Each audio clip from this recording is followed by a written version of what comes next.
Good morning, and welcome to the second annual web-based Academic Vision for Excellence seminars, also known as WAVES, which is hosted by the Wyoming Department of Education Special Education Programs Division.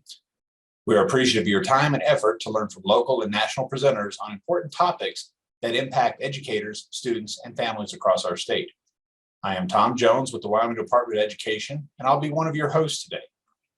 We encourage you to participate and ask questions throughout the presentation by posting your questions in the chat box, and your questions will be answered throughout the presentation. Presentation recordings and materials will be available for you at the Wyoming Instructional Network for the remainder of the school year. Watch for the link to be provided in the chat box later in the session. Please note that there has been a change in obtaining PTSB credit. There will be a WAVES Summer-Fall PTSB form emailed to all registered participants, which will have all sessions from August through November. Participants will track their own hours of attendance for the WAVES conference for the summer-fall semester and only submit one summer-fall PTSB form after the final session on November 9th, 2021. The submission deadline is December 15th, 2021 for all summer-fall WAVES sessions. No forms will be accepted after December 15th.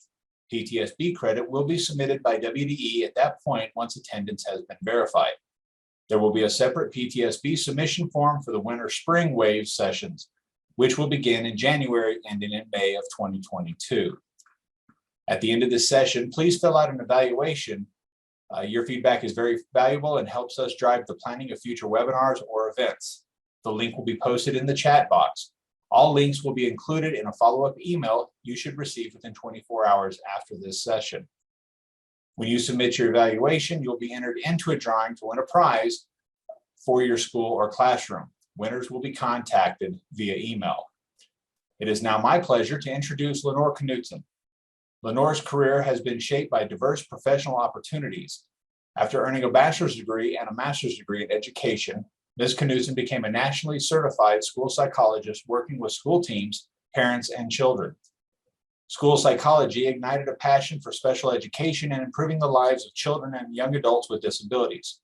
Ms. Knudtson later attended law school, where she earned a Juris Doctor degree with honors from William Mitchell College of Law. She now combines school psychology and special education law, dispute resolution, the work of special education teams, and building professional capacity in special education disciplines. Currently, Ms. Knudtson's career has culminated in a rich blend of issues focusing on education and dispute resolution. She is certified as a mediator and also serves as a special education mediator, complaint investigator, and hearing officer in several states. Ms. Knudtson provides professional development in education and dispute resolution and speaks to audiences across the nation. In 2012, Ms. Knudtson joined with Stephanie Weaver to create Pingora Consulting LLC, offering an array of services focusing on education, dispute resolution, system building, and legal compliance. Please join me in welcoming Lenore Knudtson. Good morning, Ms. Knudtson. We're going to talk about teamwork. And in teamwork, we're going to talk about team sharing, accountability, better decisions, less blame, better outcomes. We're going to talk about aligning services to needs. And if you think about, I'm trying to think of a good visual analogy. It's like, in some respects, flying a plane, and the wings always need to stay on the horizon line. And there's always this, tacking this adjustment during flight that needs to take place to make sure your plane is flying steadily in the direction you want it to.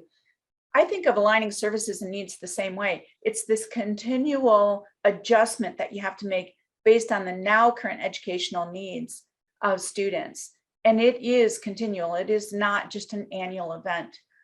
So services need to be aligned with needs. And my emphasis there is period, end of story.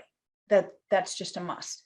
And we'll talk some more about how to do that efficiently so that it becomes part of your normal routine. And then providing those services consistent with an IEP is critical. If I think about probably the number one compliance area across the country, non-compliance area across the country, particularly now in the world of COVID, it's that services are not always provided consistent with an IEP. That in and of itself will be a violation of IDEA. And whether that violation rises to a substantive denial of FAPE will be something that's uniquely based on the facts of each particular situation. But know that all violations of IDEA, if they come to the attention of WDE, they must be corrected. So the messaging here, no freestyling. We don't freestyle in special education. We provide services consistent with an IEP, period. Right? And then educational benefit, which is the hallmark of FAPE, right? We know that educational benefit, going back to 1982 and the Raleigh decision, we've known how to describe FAPE. We've known, hopefully, how to provide FAPE and propose FAPE, and also how to adjust FAPE to meet the students' current educational needs. So educational benefit is closely tied to FAPE. And then in 2017, we had the United States Supreme Court refine our knowledge of what FAPE is for students. It did not overturn the Raleigh decision. That is a fairly frequent misunderstanding. It added to the Raleigh decision. It didn't overturn it. So we have a pretty good idea in 2021 how to propose and provide FAPE. Tied to educational benefit is the notion of progress and progress monitoring. If your efforts must result in progress monitoring that shows progress that is rigorous but reasonable for a particular student. Somehow in the world of special education, we have made behavior more difficult, even though I am confident that all of you have the skills to be able to appropriately program for students with behavioral challenges as well. And we need to make sure that we address behavior from a FAPE perspective with the same level of detail that we do academic concerns or other educational concerns. Excuse me, and keep in mind that educational benefit must be meaningful. If we hit the mark on too little benefit, it's not meaningful, and courts will not find FAPE was provided in those instances. And we're going to talk about how to make sure you keep your fingers on the pulse of that. And then really FAPE from the perspective of, will you know it when you see it? You will, because you've proposed an IEP that says this bundle of services, and I always put my arm out in a circle like this, if you can see me, this bundle of services, and these are all the sticks of the different services and supports that a student might receive. This is not universal for all students. This is unique to a particular student based on their needs, aligned with their needs. This bundle of services gets delivered in the LRE. The team sets out to say what's in the bundle based on the student's needs, and then they monitor to make sure that the needs are what they were when identified, or have they changed? Do you need to address that? And then you need to make sure that you have all the right sticks in the right quantity in the bundle. And then obviously keeping your fingers on the pulse of least restrictive environment. So we're going to move through all of those today in some discussion, and then round it out with, why do we care? Right? First of all, teamwork. For those of you that have seen me speak before, I am not a huge fan of the support that's provided to special education by the United States Department of Education. I think it's pretty scant in terms of the tremendous job that you all have in front of you and the amount of support that, in terms of guidance, direction, assistance that's provided by the United States Department of Education, and in particular, the Office of Special Education Programs.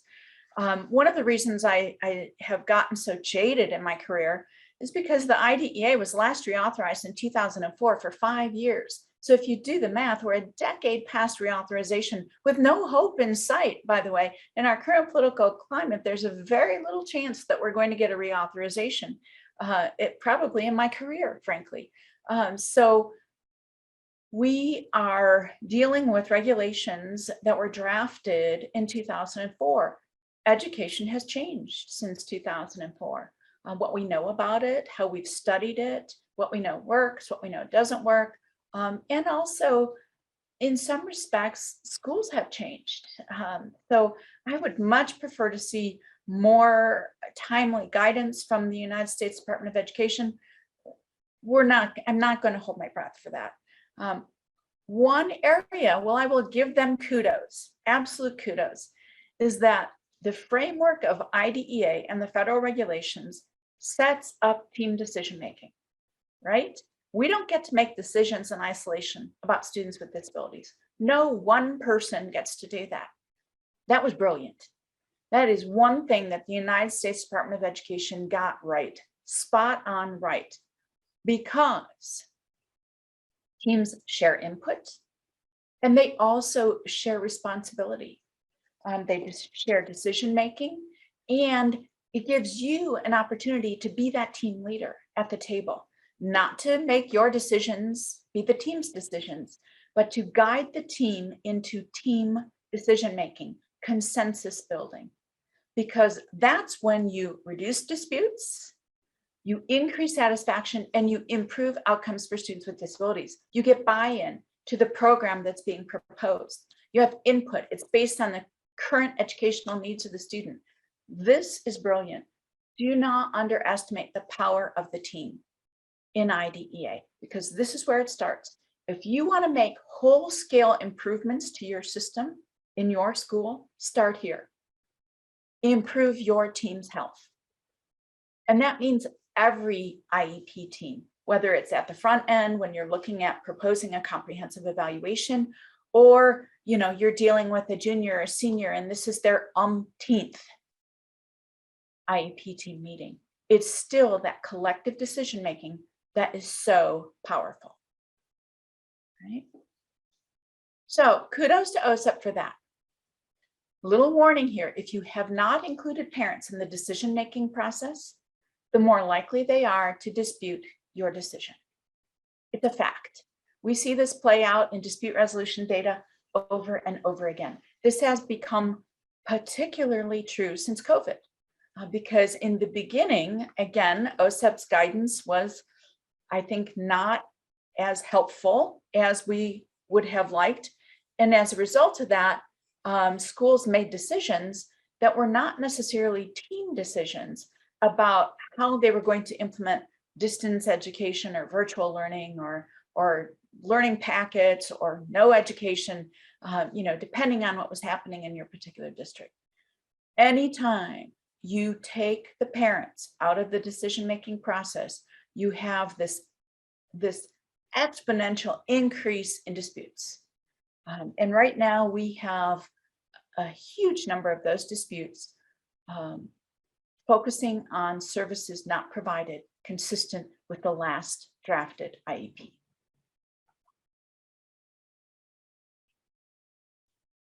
This notion of parent participation, it has never been more important than now, especially as we continue to struggle under providing services safely in a pandemic.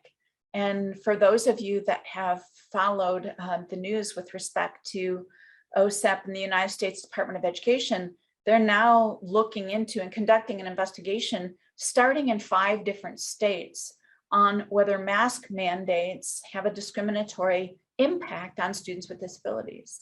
And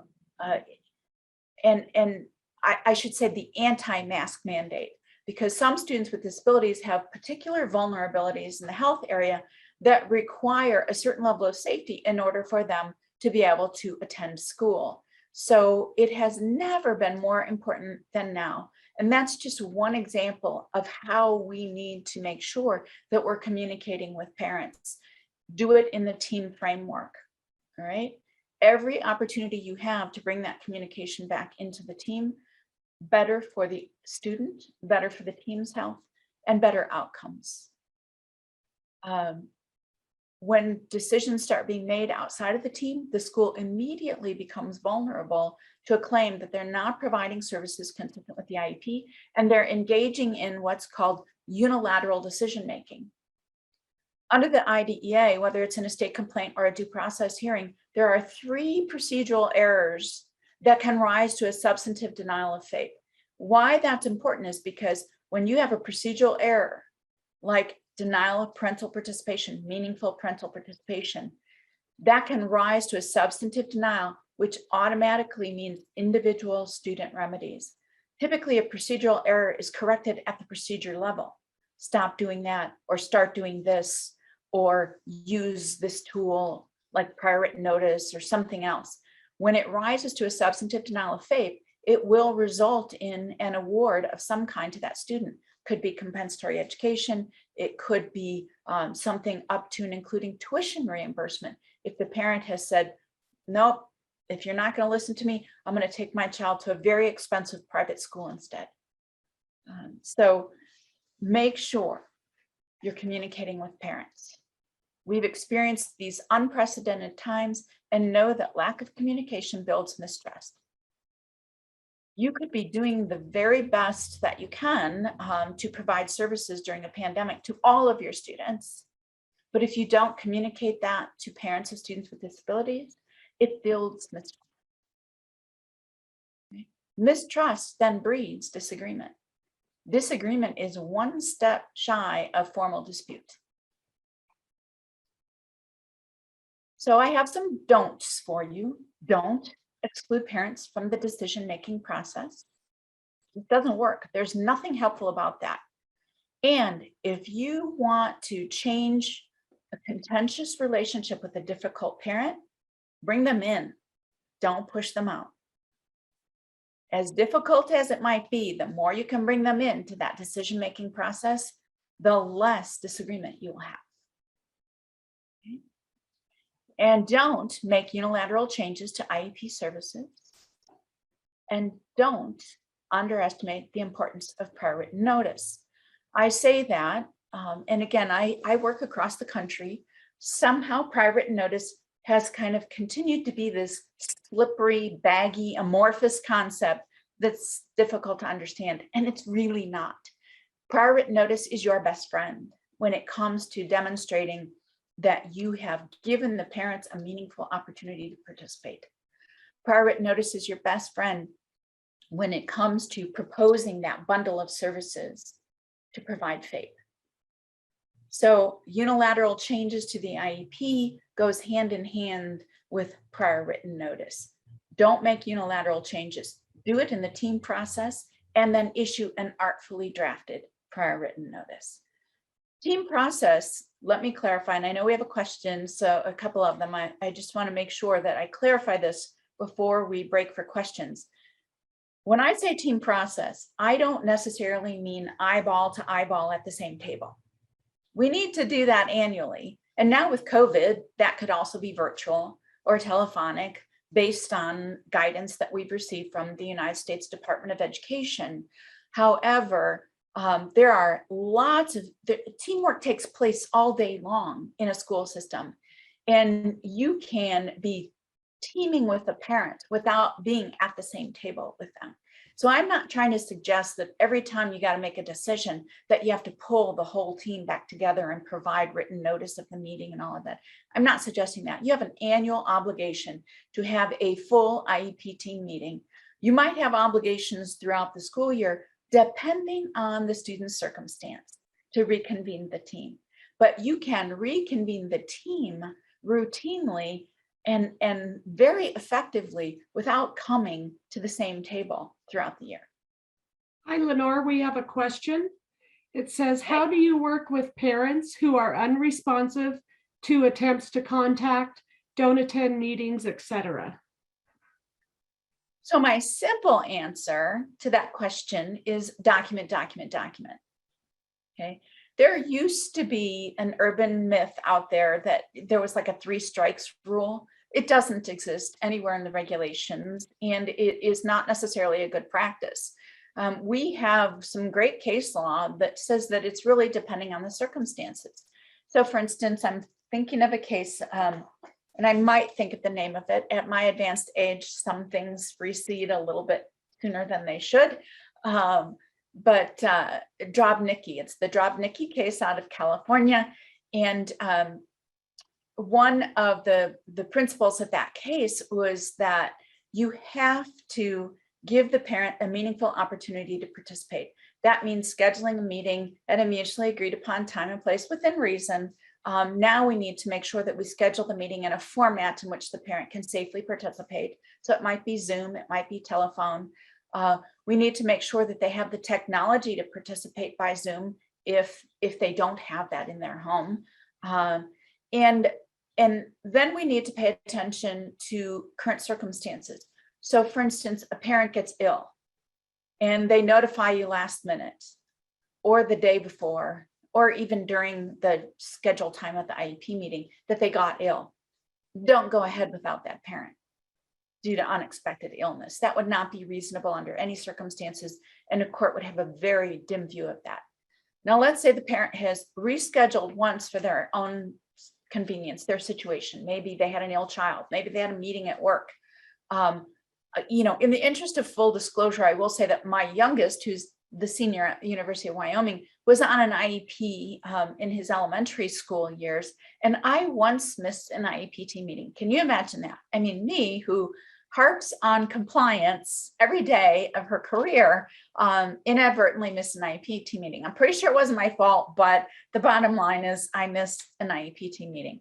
Had the team gone ahead without me, I would have come unglued, because my pattern of interaction with that school district was to be an active participant. But for some calendaring mistake, I missed a meeting and I wasn't an active participant that day. Had they gone ahead without me, no court would have found that reasonable, right? If I made a pattern of doing that, then I'm losing the opportunity to say, don't go forward. So look at the individual circumstances. Even when you have a parent who routinely doesn't participate, you still make reasonable attempts to schedule that meeting at a mutually agreed upon time and place. You send out this beautiful written notice of the meeting in advance. And if the parent contacts you and needs to reschedule, you're going to do that because the parent has an absolute right to participate. If they are unexpectedly unavailable due to illness, you're going to reschedule that because that's the reasonable thing to do. And essentially that's the holdings in nearly all of these cases. If the parent is expressing the desire to participate, but the inability to participate on this particular day due to a circumstance that really they can't control, like illness, it is the absolute obligation of the school to reschedule. Assuming you've done all of that and you've kept articulate records of this, then you can put the parent on notice through the next team meeting notice that in the event that the parent is unable or unwilling to participate, the meeting will proceed in their absence. I would never proceed with a meeting without multiple attempts to schedule at a mutually agreed upon time and place, and most importantly, putting the parent on notice that this is the deal. This is the meeting that's going to go forward without you, even in your absence. It's a matter of fairness. It's a matter of notice. It's a matter of the parent has a right to attend, and tipping that balance to going forward without them takes a lot of documentation and justification, right? Susan, was there a question above that too? Nope, that was it. Thank you.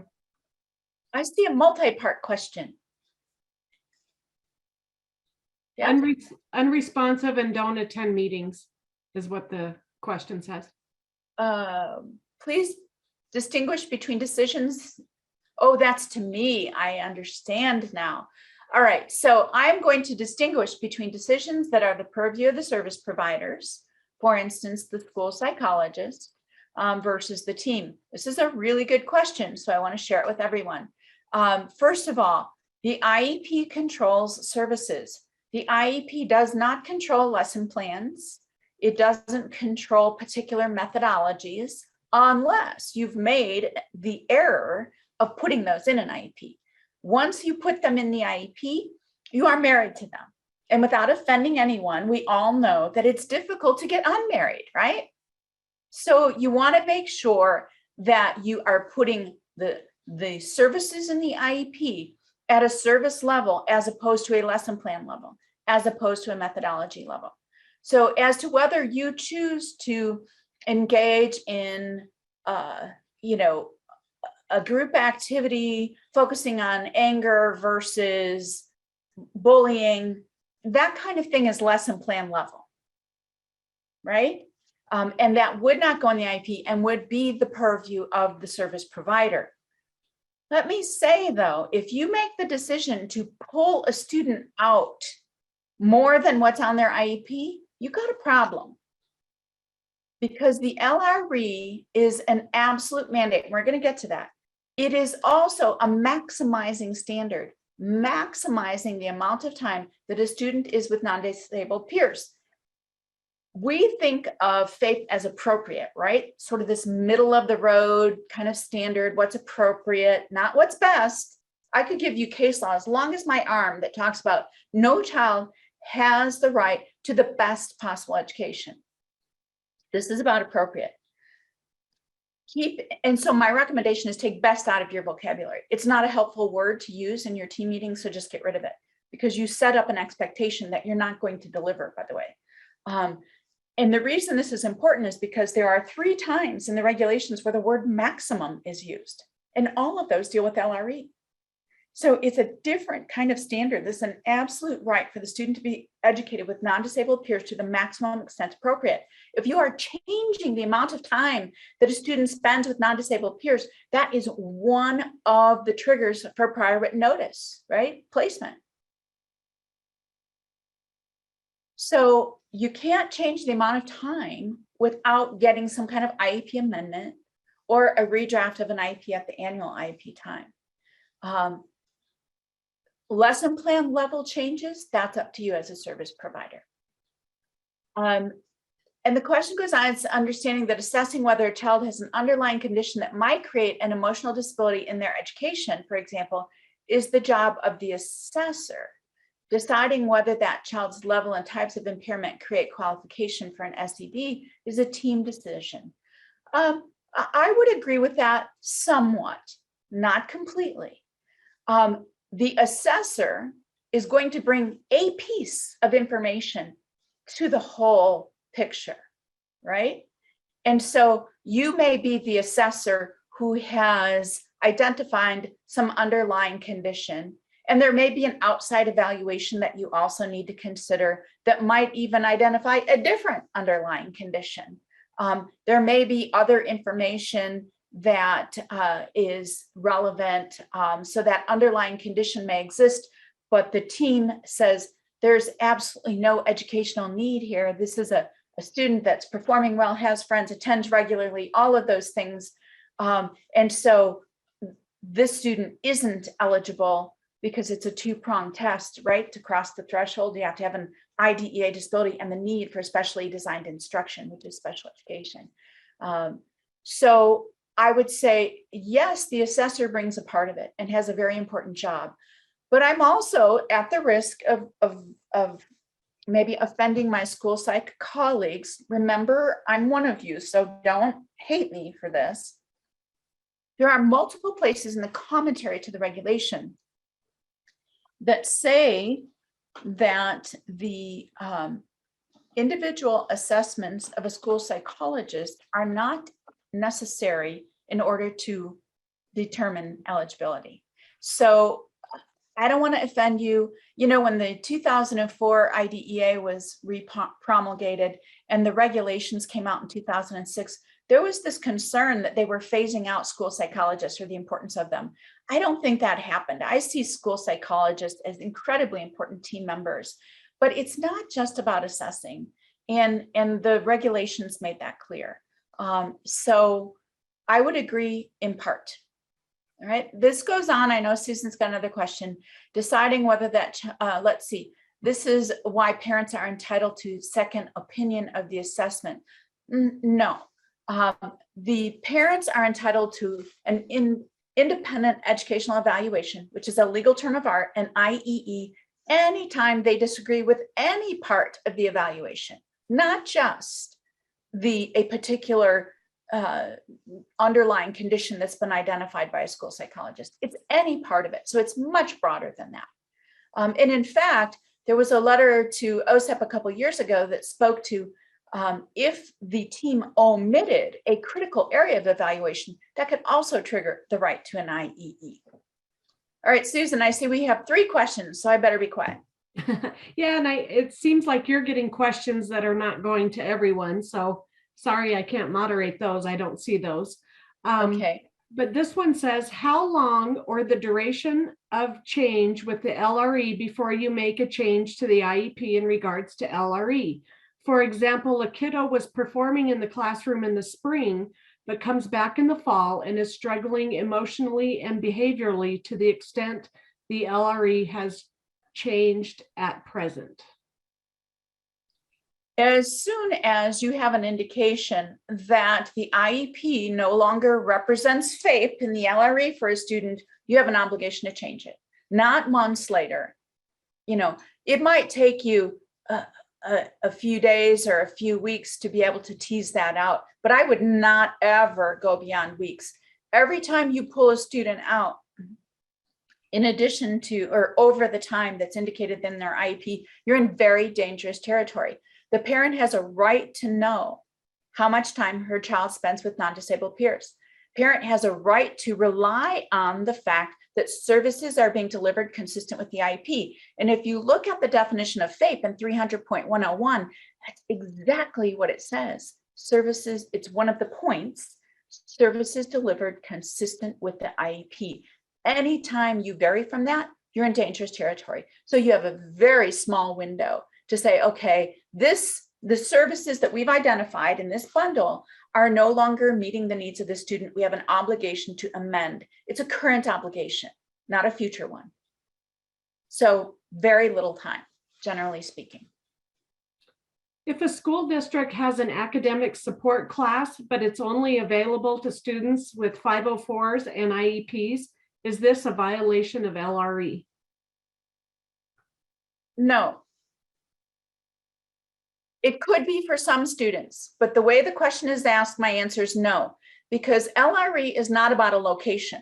LRE is about the bundle of services that's delivered in the least restrictive environment. So for some students, being in a special education classroom all day is their LRE.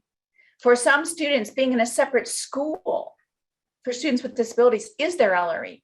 So it's not about, okay, this is the location and this location is the LRE. It's about the student's needs and what supports we can put in place to keep them with non-disabled peers to the maximum extent appropriate. And then this continuum of places that exists essentially to the right of that, meaning more restrictive, and what is the least restrictive stopping point for the student. And it may vary throughout the student's day. They may be in the general education setting for part of their day, in other locations for other parts of that day, but that whole bundle represents FAPE. So you need to separate location from placement or LRE. It might be one location at this point in the day, a different location at this point in the day. It could be a separate school, but that's the location. Another way of thinking about this is, let's say you have a class room that has additional supports, lower ratios, student to teacher ratio, and different supports. Maybe it's got a paraprofessional assigned to the classroom plus individual, maybe it's co-taught, whatever it might be. And you have 5 elementary schools in your district. And this classroom for students with emotional disabilities or students that need that level of support is located at 2 of your elementaries. The placement is a self-contained classroom. The location is in one of those 2 elementaries. So you want to separate location from placement. They are not the same, right? So to say that a classroom is the LRE makes no sense to me. To say that this is the student's LRE, which may include a placement in a classroom other than the general education environment, does make sense to me, but it must be based on the student's needs. Okay. So we had a request that says, could you please repeat the statement about LRE not being a location? But I think you expanded on it, so I think we're probably good. Okay. Anything else? Nope.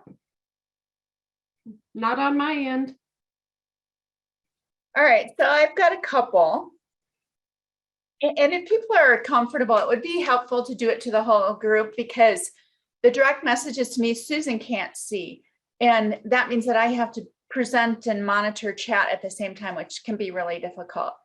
So the question to me is, so are you saying the 2004 revision made it possible for the team to decide a child qualifies for SED to stick with the example that I gave without psychological assessment verifying the underlying condition? The short answer is yes. Yes, there is no particular requirement of a particular expertise in an assessment. All right. I'm not saying that you shouldn't be involved. I'm saying school psychs may be involved, but it is not a federal mandate. All right. I've got one more, Susan. Sorry. Okay, I do too. Can you talk about comprehensive evaluations compared to the individual assessment of school psychologists or other service providers are not required? So I think I understand that. Comprehensive evaluation is the term that we use to describe this process that in the end will give you the either eligibility or continued eligibility. There are two different standards, and the contents of the IEP, the educational needs of the student. And under that umbrella of comprehensive evaluation, there may be multiple assessments that take place, right? They could be all sorts of the different assessments that might be provided by different disciplines or professionals. And all of the decision of what individual assessments are going to be conducted fall to the team. You're going to propose a comprehensive evaluation. If you determine for this particular student that the information regarding, for instance, intelligence or cognitive functioning is critical to being able to determine eligibility or continued eligibility and the contents of the IEP, then you may very well identify the school psychologist as the person who's going to conduct that assessment. That's up to the team. But there is no federal mandate that school psychologists be the involved in every comprehensive evaluation. It just doesn't exist.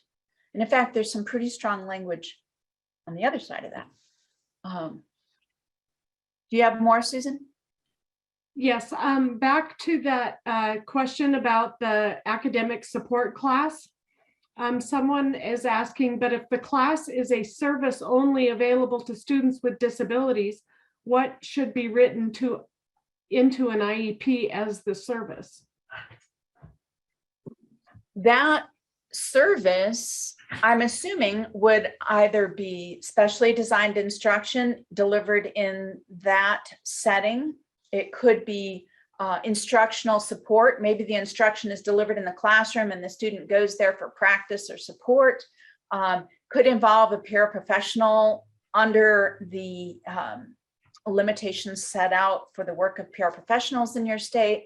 And then the location of that service is going to be some kind of classroom that is not with non-disabled peers. So you've got to indicate what services would be provided, which would be up to you and up to the team. And then also it's time away from non-disabled peers. So it needs to be factored into the time that the student spends outside of the general classroom. Right. Great, thank you. And then people are asking, and I agree, please post all your questions to everyone and not to Lenore directly so that everybody can benefit from seeing what the question is. Okay. Thank you, Lenore.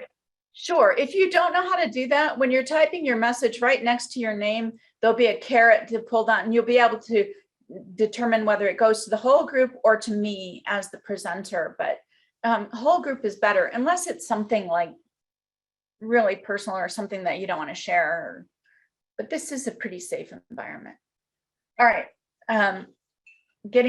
Jumping back into this, I want to point out briefly that FAPE is still FAPE, right? COVID doesn't change FAPE. It was confusing in the beginning, but that was March of 2020 when this guidance started rolling out with this kind of crazy language about, using best efforts and all sorts of stuff. We've had lots of subsequent guidance up to and including just this last month that speaks to the fact that FAPE is still FAPE. There are no waivers of FAPE, nothing. So if you are looking at providing services in a virtual setting, you have to, for a student with a disability, say, how are the students' needs going to be met in this virtual setting? It's not impossible, but you need to make sure that you do that. Virtual settings also have an LRE component. Are you, because if we analogize to, you know, I think there's about 100 people in the room with us today, 122. This is the general classroom environment, right? And if I step out maybe into a breakout room and meet with an OT for some individual service or small group service according to my IEP, that's not the general classroom environment. So you still have to conduct the same kind of LRE analysis, even in virtual settings. But know that the United States Department of Education requested 0 waivers for IDEA requirements. Most notably, look at this bold. This is directly from Betsy DeVos, who is the then Secretary of Education, most notably FAPE and the LRE. So don't overlook that, even when you're planning virtual or distance education opportunities for students who are not able to safely return. Okay. Yeah, so in August 24th, OSERS made, and OSERS is the Office of Special Education and Rehabilitative Services, the umbrella organization for OSEP. No IDEA requirements waived. So we have that emphasis again. OSEP further clarified that, sorry, I gotta move something so I can read that. No matter what primary instructional delivery approach, LEAs remains responsible for FAPE. There's just no way around that. There's no FAPE light. There's no FAPE 0 sugar. There's no diet FAPE. FAPE is FAPE. And you have to have that conversation in your team.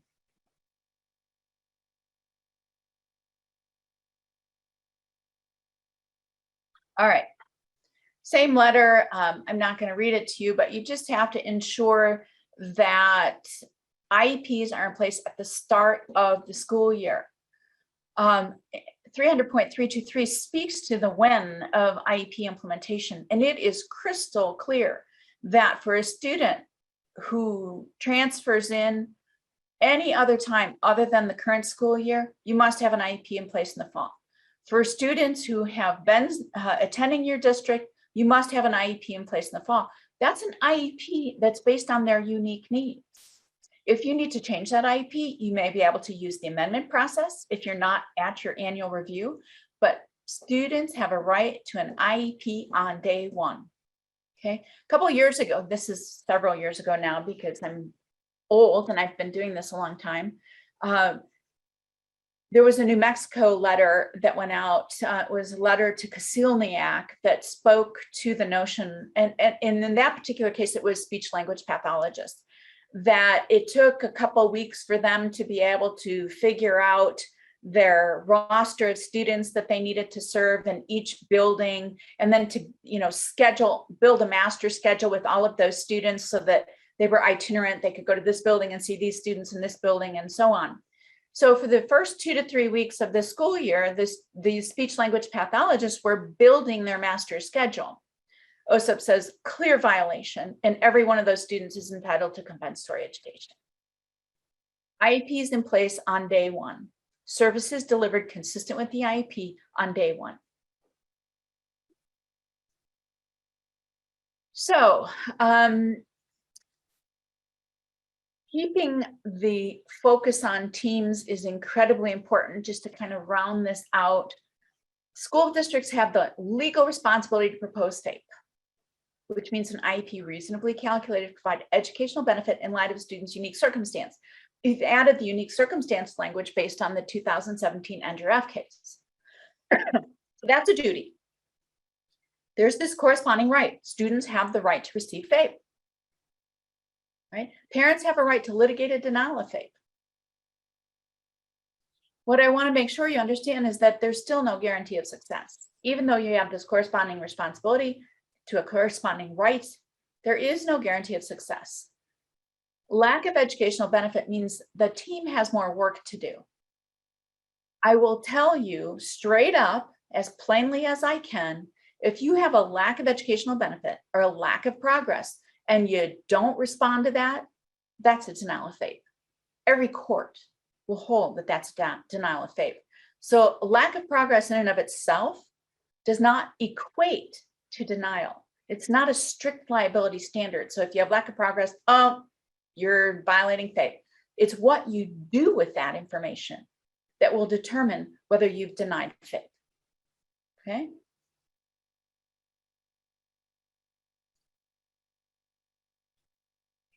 My clicker's a little slow today, sorry.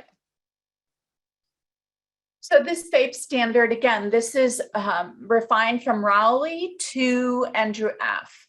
And Andrew F, I won't digress, but I can tell you I had the coolest, most meaningful experience of my career ever, because I got to be in the gallery when the Supreme Court, the United States Supreme Court, decided this case. It was the most meaningful thing I've ever done. So if you ever get a chance to go stand out on the freezing pavement in front of the Supreme Court building until they let you in and take you through the layers of security, it's well worth it. It doesn't matter if your feet are frozen at the end. It's just well worth it. You need to do it.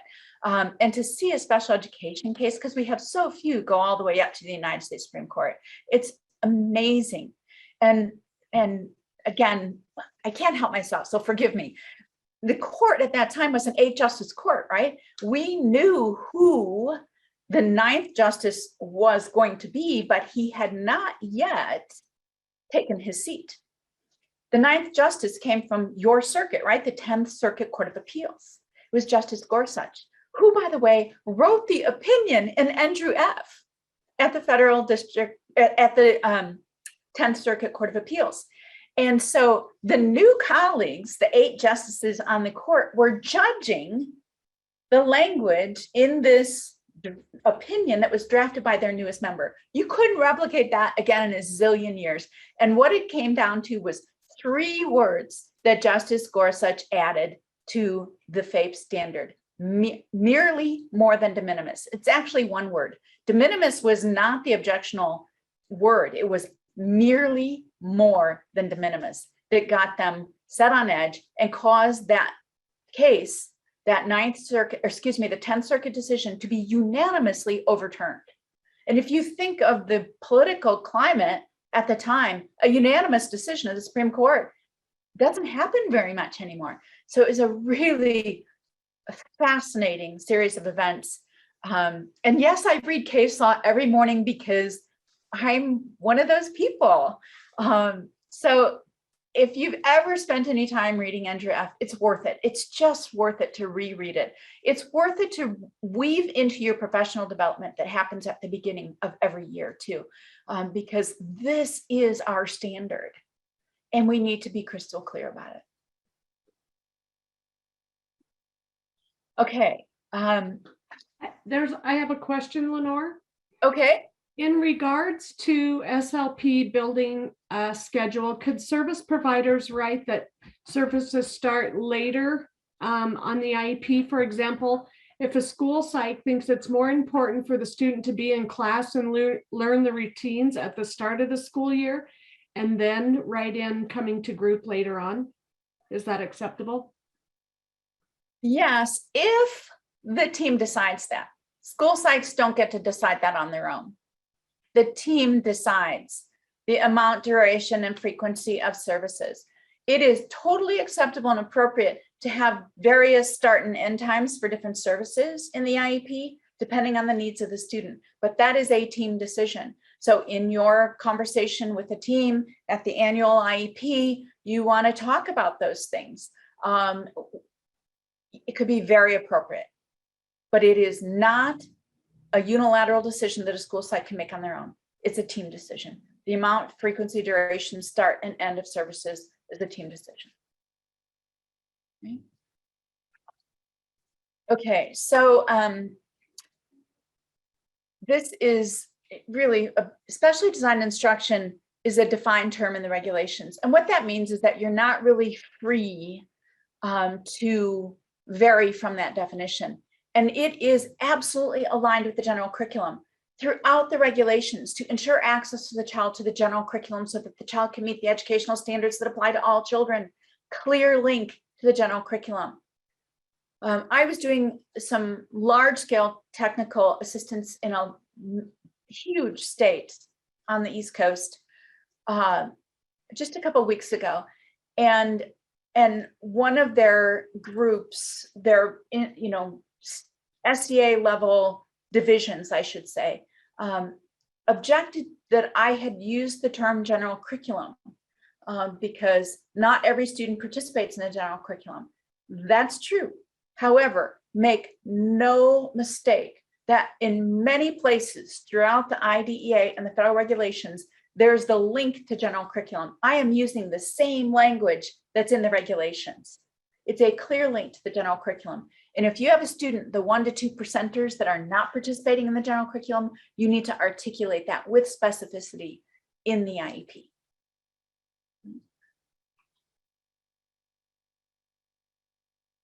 There are other points of alignment when it comes to the general curriculum. Remember, I said there are multiple points, and here we go. IEP must include a statement of how the child's disability affects, this is present levels, right? Present levels of academic achievement and functional performance and progress in the general curriculum. You see that? Here's another one. Description of the special and related services for the student to be involved in and make progress in the general curriculum. That's the IEP section. And here's the commentary. Clear implication is that there's an education curriculum that is applicable to all children and that this curriculum is based on the state's academic content standards. We are talking about the general curriculum that applies to all students. And your IEP needs to align with that and support the student in making progress in the general curriculum to the extent that the student is able to do that. All right, FAPE Continuum. Susan, I'm going to close my chat because I want to be able to see all of my screen. So I am totally depending on you now. Okay. All right. Comprehensive evaluation, right? When I move between these sections, you should hear a clear link, click. It's like train cars hooking up, that loud. Comprehensive evaluation links to present levels and needs, which links to measurable goals, which links to supports and services, which links to least restrictive environment. And there at the end is educational benefit. You do all of this so that you can propose a program that will result in reasonable educational benefit for a student. And so you want to, there are stopping points here. You're going to start here and then look at the whole child. One of the things that I see happen routinely with some frequency yet is that we'll do compartmentalized evaluations and only look at part of the child. And that doesn't necessarily have a good outcome. So then there's a new evaluation right away because you still need to collect more information. Look at the whole child in the beginning. Understand present levels across environments. This is not about a particular environment. And in fact, a Wyoming district taught me an invaluable lesson. It's been probably a decade ago. I was doing some technical assistance in Wyoming, and the groups that I was working with, and this was at like a regional event, so there were multiple school districts present, and one school district said, we set out to improve our IEPs and student progress by focusing on present levels. And they set up a peer review process so that it would be drafted by more than one person. Somebody would review the contributions of another person, multiple review process. There was some coaching and mentoring if somebody's present levels were not descriptive enough. And their feedback was that it was the single biggest source of change they had ever seen happen for students with disabilities, because when they had a clear understanding of the students' needs, then they could draft measurable goals that were linked to those needs, and they could provide supports and services that were to support those goals in the least restrictive environment. So again, present levels, hugely important here. They translate to educational needs, measurable goals. Remember these words over and over: challenge your team, rigorous but reasonable. Don't have a goal bank where you pull out the same goals. If the student is LD and they have a gap in reading, you're going to pull out your standard reading goals. Drill down and say, what is rigorous but reasonable for this student? And this is completely based on the skill gaps that you have identified through comprehensive evaluation and then ongoing evaluations in addition to the 3-year cycle. So it might be ongoing evaluations of curriculum-based measures, state and district-wide assessments, things like that. You're continually refining your knowledge of skill gaps. And then you get to services and supports. You must implement consistent with the IEP and the services and supports identified in the IEP. Ideally, you need to document that. If there are questions in a state complaint or a due process hearing, a court, a hearing officer, and even in a state complaint situation, it's very hard to provide the benefit of the doubt, if you will, to services that may have been provided but not documented. Now, documentation could take multiple forms. It could be service logs, it could be activity logs, the kinds of things you worked on with a particular student, could include work samples, but there needs to be documentation of that support and service. At the very, very minimum, you need that documentation to be able to measure progress. Right? And then you move on to least restricted environment. This is a mandate. This is not optional. It's a mandate. And this is where you're going to read about the 3 maximums. I'll tell you about those in a minute. When we talk about educational benefit, we are talking about measurable progress. In the event that you do not get the anticipated progress, the progress that the team anticipated for this particular student, go back and find the missing link. It will be there. So another way to think about this, let me back up just a second. Evaluation, present levels, measurable goals, services, supports, least restricted. All of these things are linked together. Any break is critical. And again, if you have no educational benefit, you go back and find the broken link. It could be that your goals weren't rigorous but reasonable. Could be that you didn't have a clear understanding of the student's needs, or even that you didn't conduct a comprehensive evaluation in the first place. Go find the broken link. That's a team's obligation. Question, Lenore. Yep. If a student has an adaptive assessment completed, which indicates significant needs in the areas of independent living and self-help skills, and it is written into the present levels, is it required that goals then be written to show how the skill deficit is being addressed?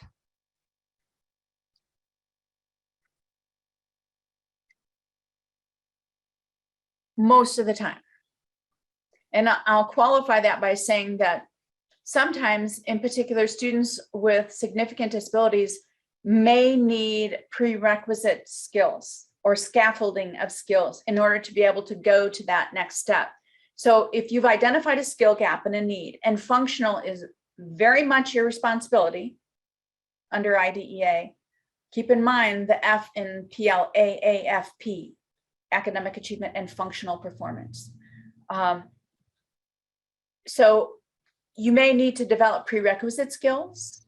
And so, for instance, maybe you have a student who is in more of a life skills kind of curriculum, and they need to be able to recognize like warning signs or danger signs.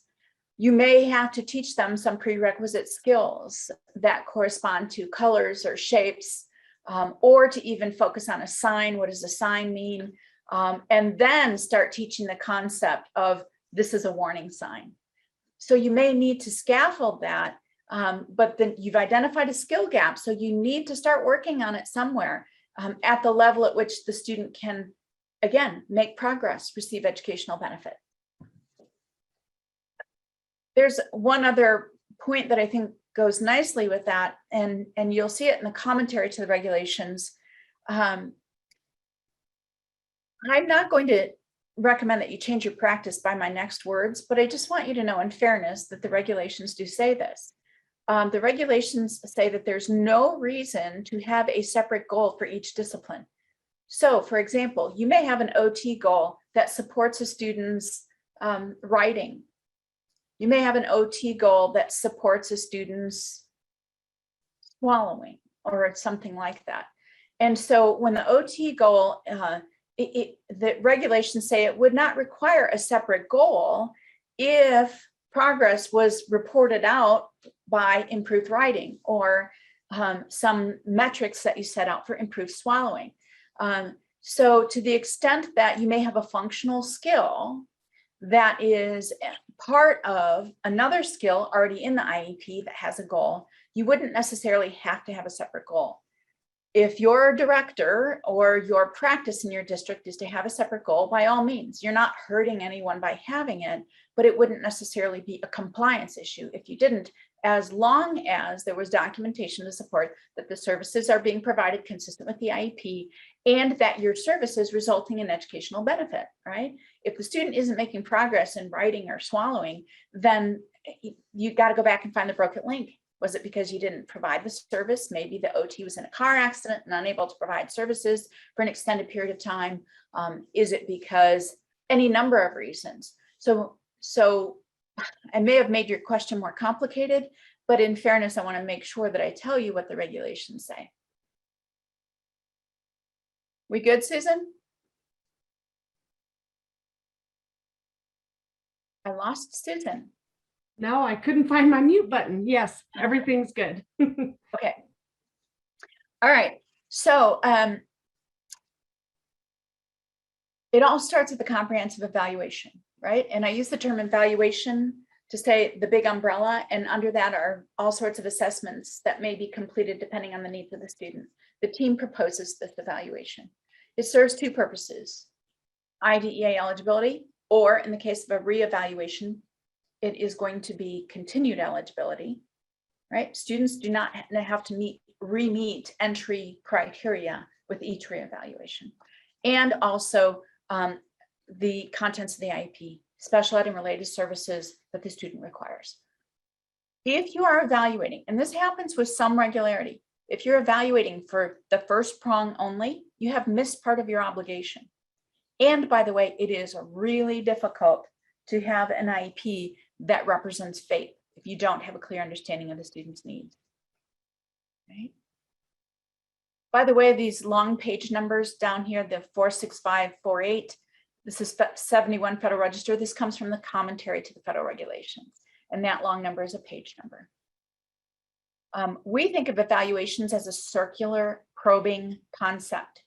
So you are going to generate questions as a team. If you have questions about vision or hearing or cognitive abilities or academic skills, you go all the way around the circle. This does not mean that you go forth and conduct assessments in each of these areas. No, the team gets to decide what assessments are conducted.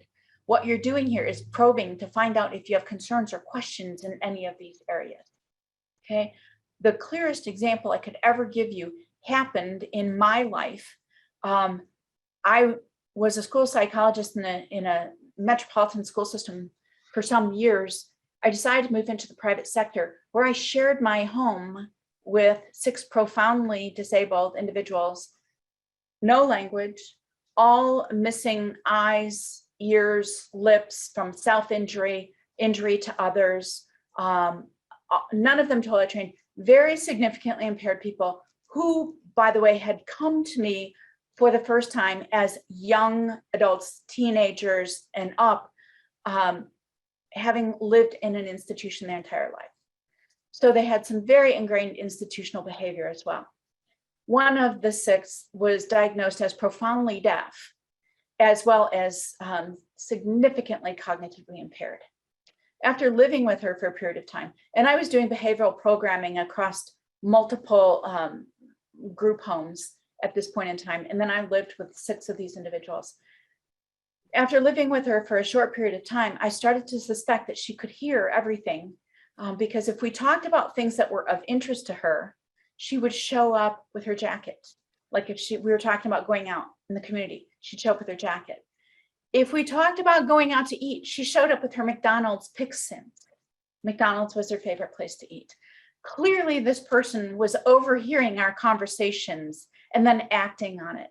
When I figured out that she could hear, I was able to increase my expectations for her day-to-day self-responsibility, and in a way that really allowed her, encouraged her to grow far beyond what she ever had before. And I also discovered that she had some higher level skills where she could do some basic math. She could match colors with 100% accuracy. She could do things that we never knew that she could do.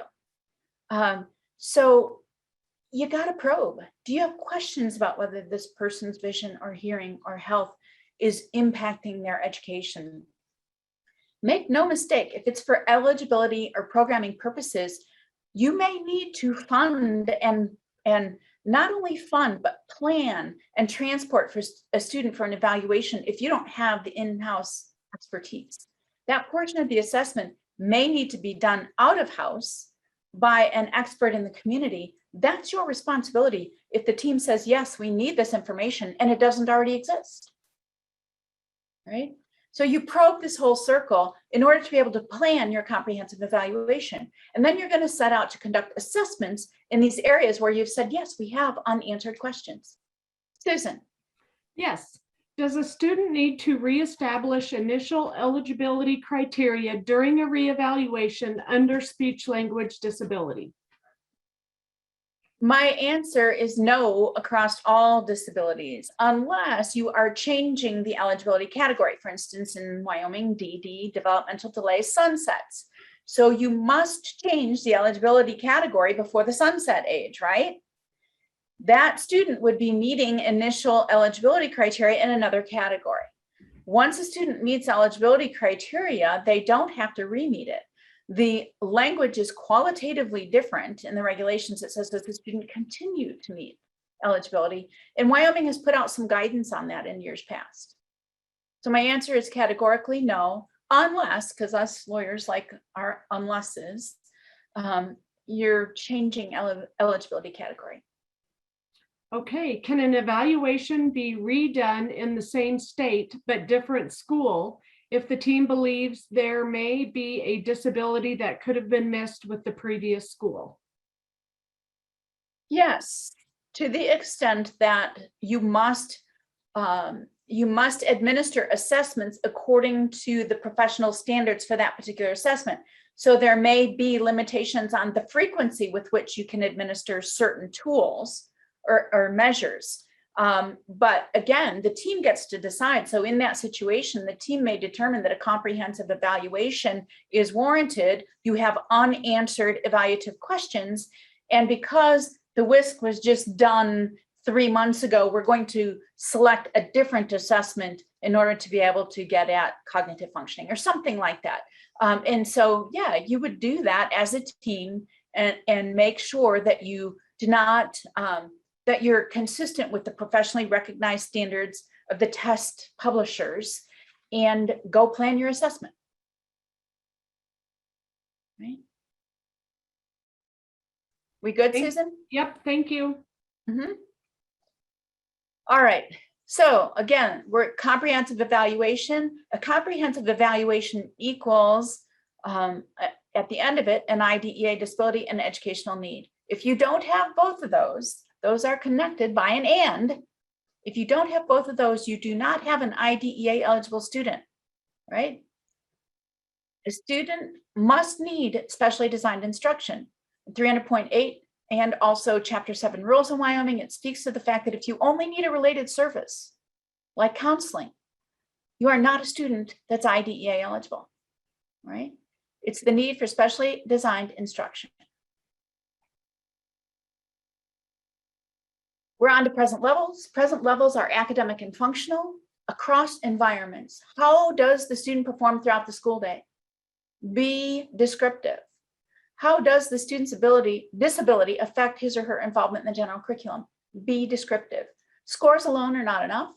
Scores in addition to a robust description could be great. So starting with present levels, which, by the way, are compared to the student's performance in the general curriculum, right? Read the regulations, it's clearly in there. How does the student's disability affect their participation and involvement and progress in the general curriculum?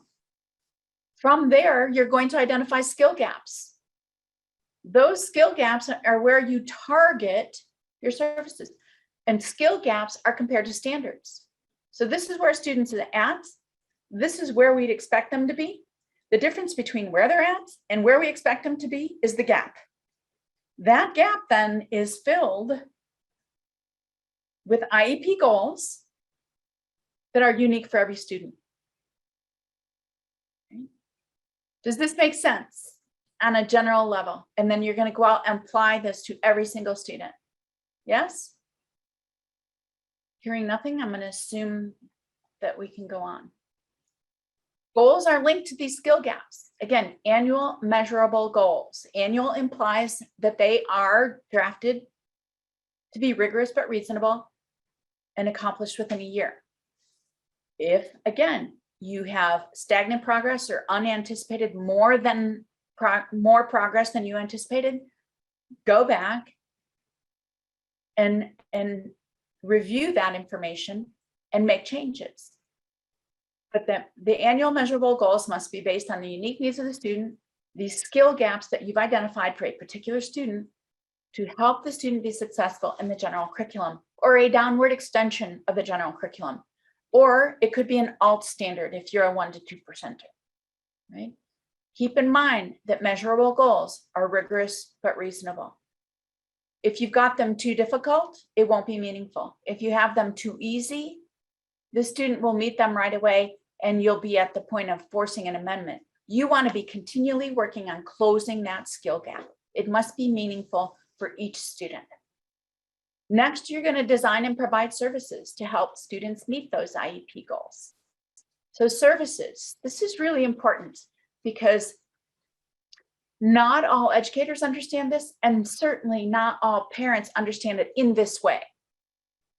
Okay, but if you think about the center of this circle on the screen as the general curriculum, and then you wrap around the general curriculum special education that supports the student's progress in the general curriculum, right? There's a link right there. And special education, again, if you read the long definition in 300.39, it's further defined as specially designed instruction. That specially designed instruction is to help the student be successful in the general curriculum. So you've got that link. And then you wrap around related services to support the student to be successful in their special education. That's a critical distinction because there are many times, and I have been at hundreds, thousands of IEP meetings over the course of my career. And I can say, honestly, I've reviewed thousands of IEPs across the country. Thousands and thousands of them. This concept gets confused because sometimes we take the position as a team or we capitulate to a request of a parent that more is better. If we just keep piling on more related services, that's better for the student. We'll get more progress. That's an erroneous assumption because you've asked the wrong question. What related services does the student need in order to benefit from their specially designed instruction? Keep in mind, in our delivery model, most related services happen on a pull-out basis. I would love to see that change someday still in my career. And it's gotten a little better over the years, but we still provide most related services on a pull-out basis. Every single time you pull the child away from non-disabled peers, you need to account for that in the LRE determination. And you need to say, it's this pull and tug with maximizing the absolute right of the student to be with non-disabled peers to the maximum extent appropriate and pulling that student out to get more and more related services in case they might benefit from it. That is a pull and tug that the team has to wrestle with. Related services, and at the risk of offending anyone, we're all professionals here, you can take it. I call what I see in IEPs as the golden corral method of service selection. You know what a golden corral is, right? The endless buffet where you just keep pulling stuff and eating and eating and eating, and you have this choice of anything that they have. That's not special education. Special education is linked to needs, keeping in mind that you must maximize the amount of time the student is with non-disabled peers. So just layering on more related services using the golden corral method of service selection in the event that it might help is the wrong approach. Link those services to needs. The student has an absolute right to receive the services the student needs in order to receive educational benefit. while maximizing the amount of time with non-disabled peers. And my last point on this slide is that supplementary aids and services sit out off to the side because they layer on top of everything. And one of the purposes of the defined term of supplementary aids and services is to allow students with disabilities to be educated with non-disabled children to the maximum extent appropriate. Those same words, that word maximum again. So you might provide supplementary aids and services like paraprofessional assistance, like any other supplementary aids or services, an FN system or something else, to allow the student to remain with non-disabled peers to the maximum extent appropriate. Right? So those are the IEP services. Those get delivered consistent with the IEP. Go, Susan. Does the skill gap between the students' present levels and the standards mean district standards, or can it apply to individual school standards? We have a school that touts its events curriculum is supposedly at least 1 year ahead of all the others.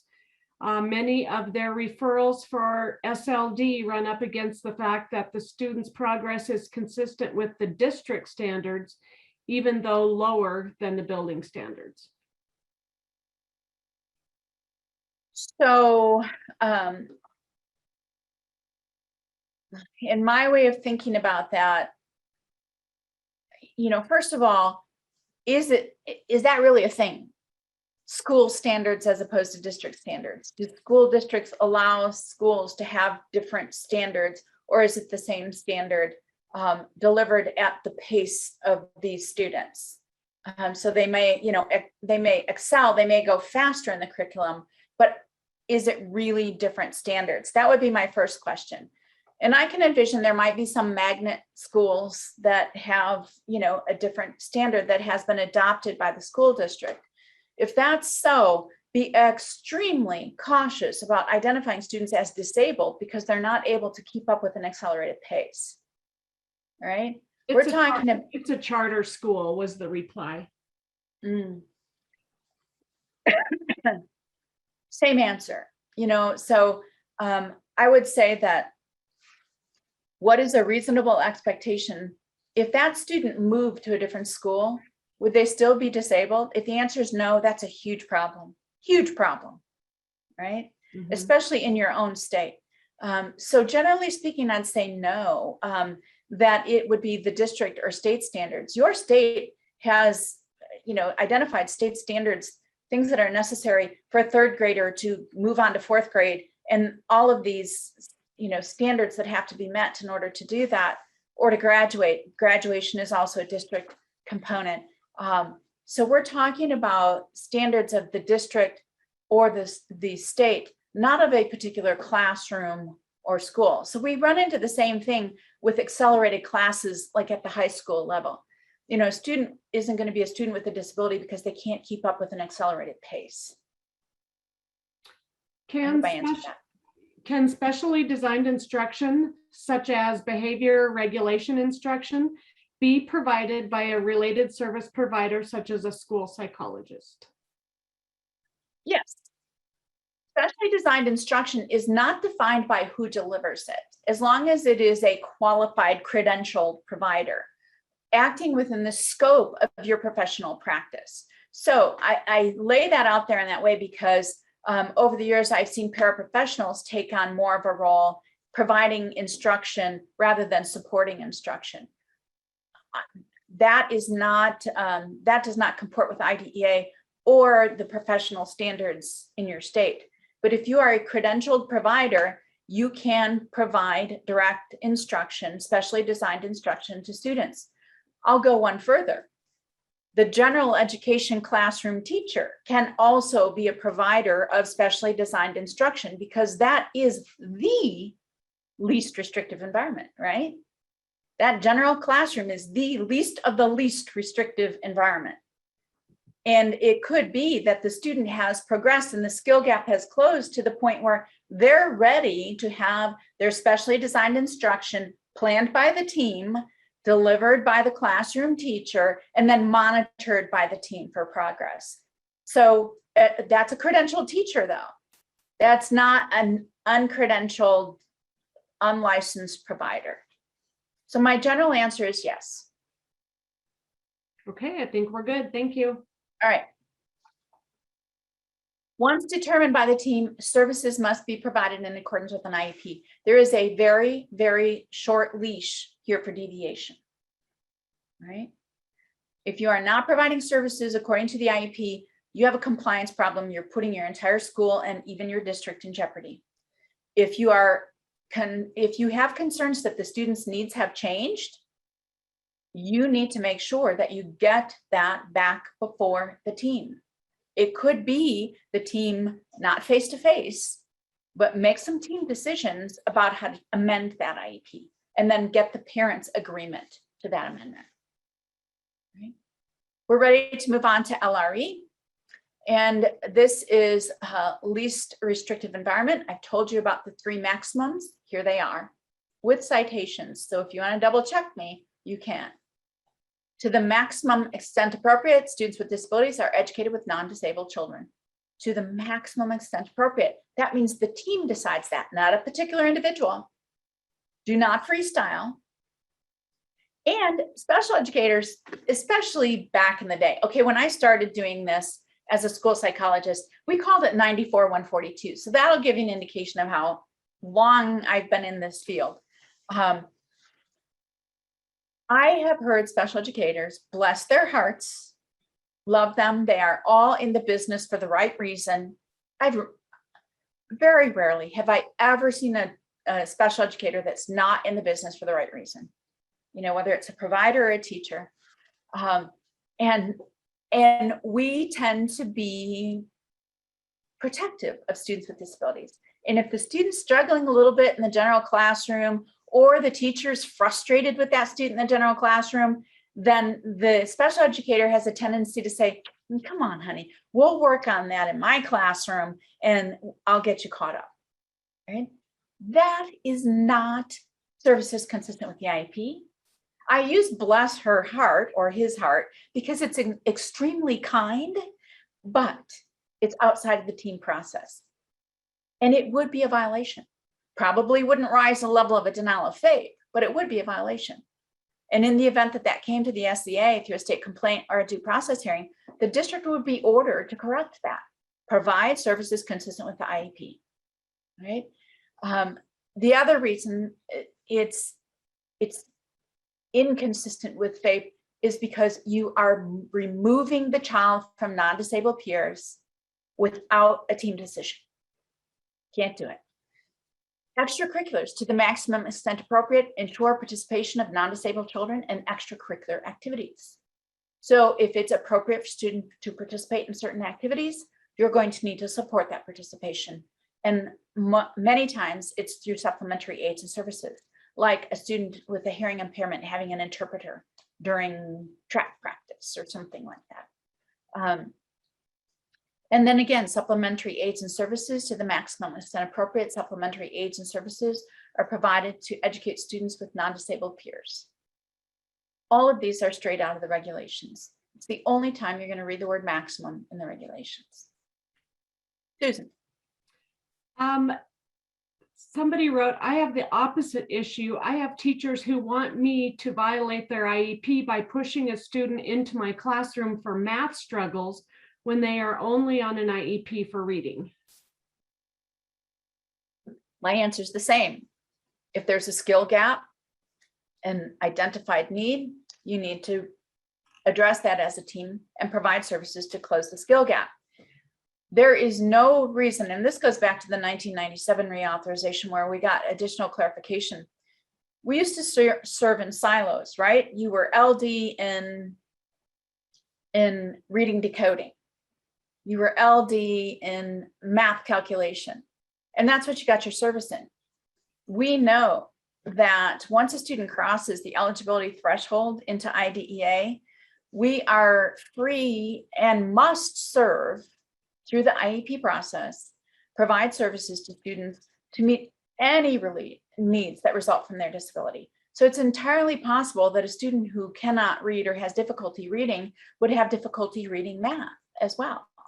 because you got to be able to read the math problems and the story problems and the instructions in order to be able to do math. It's entirely feasible that that student has an identified need for services in math. But the IEP team has to decide that and propose that and plan it and deliver it. No single person gets to vary from that. Right? Aside from an emergent situation, FAPE is FAPE, and that's what's delivered. Okay, I'm going to read one more question, and then Nate Westcott would like to unmute and ask a question. Sure. With SLD, we deal with being SLD in one state, but not in another because of state regulations. Strengths and weaknesses versus discrepancy model. How do the federal courts feel about this? They set it up actually, because when a student transfers from another state, it is considered an initial eligibility determination, an initial evaluation, not a reevaluation. So that student needs to meet eligibility criteria in your state. Is it a great thing? No, but it's entirely possible. I think that particularly for SLD, Wyoming, and I'm remembering here, Susan, so correct me if I'm wrong, I remember considerable work that was done on like a response to intervention approach to SLD identification as well. Discrepancy is not the only method of LD identification. Am I still correct on that? Correct. So don't get caught in the trap of discrepancy only. I mean, there may be other ways, and your district needs to have an established policy or procedure for doing that WDE has reviewed. And I will offer, again, my shot across the bow.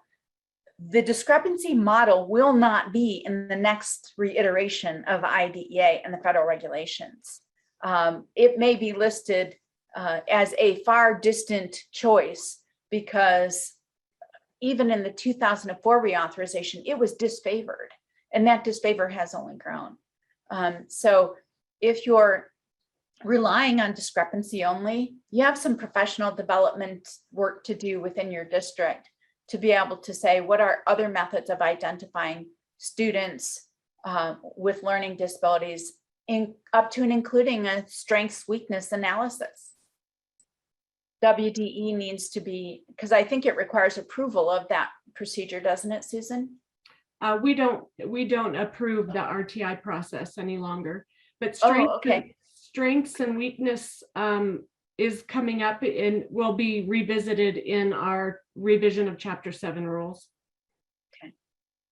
Yeah, so there are states that have already moved in that direction, obviously from the basis of your question. For instance, Utah is a state that heavily uses a strengths and weakness analysis. So if you're getting kids from Utah, you may well see them identified in a different way, but just know that the answer to your question is that the transfer student from out of state is an initial comprehensive evaluation, which means that they have to meet initial eligibility criteria in your state.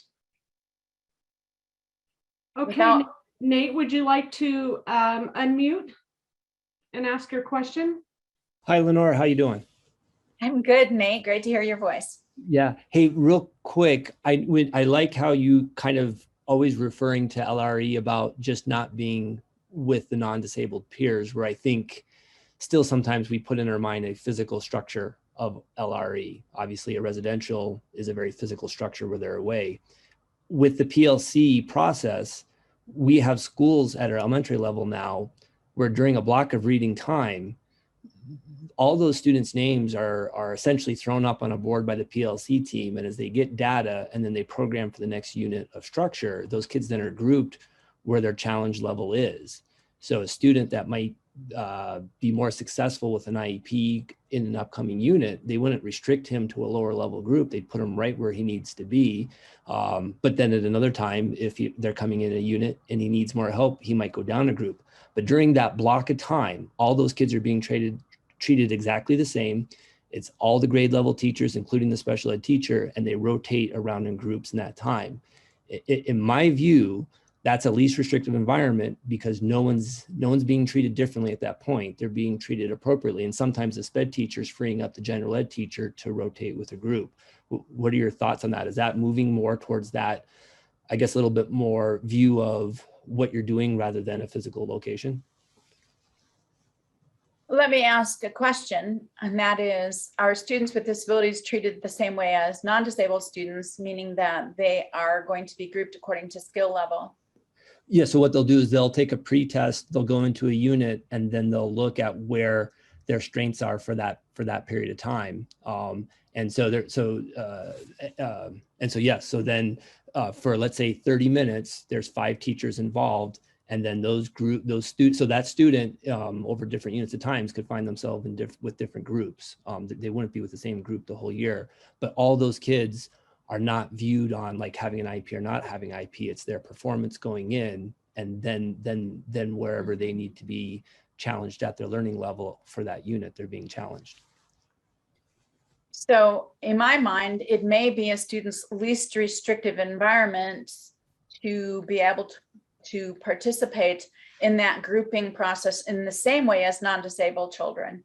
But I would articulate that in the IEP when you're justifying LRE, because let's face it, particularly students on IEPs that may have some lower reading ability may find themselves clustered with kids with disabilities over and over again. And you'd want to pay attention to that and make sure you're describing that adequately to the parent as well. So as long as you describe it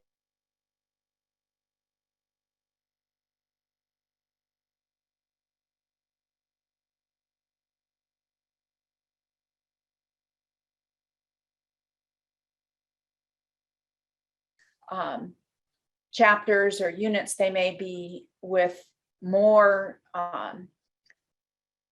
special ed students than others, but make sure you're articulating that.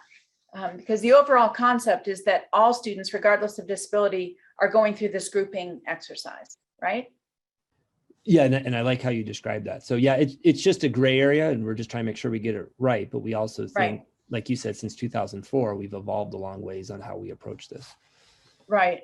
I think that if you articulate it with specificity and talk about what's happening, and that it's happening with all students, not just students with disabilities, and that it's, in flux depending on the degree of difficulty of a particular unit, I would anticipate that would be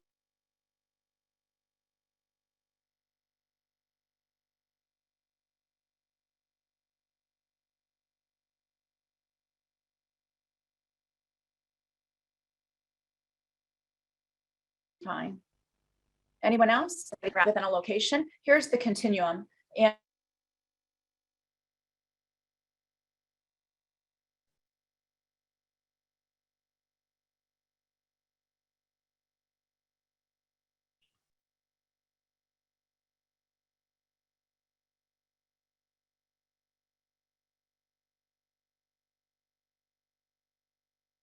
And again, it's a maximized only if classes with supplemental special classes, and going back to only if no less restrictive optional work would not work, would you get to a residential setting? And the reason this is different from location, think about it, residential setting, maybe you have a couple, you have C-bar-V, you have like the boys' school, both residential settings. And I'm just pulling from memory here, so these may be bad examples, but go with me. 2 residential settings, and that's the placement. The student needs a residential setting in order to receive FAPE. That is their least restrictive environment. And the location is, you get to choose between 2 locations that may be appropriate. The location is different than placement. And then again, only if education with no peers is the only option would you get to hospital or homebound. Homebound, I see creep into IEPs because a lot of times it will be a corollary to students' behavior and discipline proceedings that would exclude the student from school based on suspension or expulsion. And sometimes parents will say, forget it, I'll just keep them home, you can educate them here. I've seen this happen in lots of different scenarios. And unless the IEP team makes the decision that education with no peers is the only option for the student, don't capitulate. Courts won't support you in that. How do you know it's working?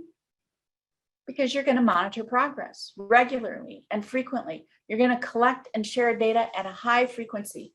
And if I could give you a little bit of COVID advice, more frequently now than ever, particularly if you are in a virtual setting, because nobody really knows how it's going to work over the long term. So you want to make sure you collect and share data at a high frequency, higher now than ever.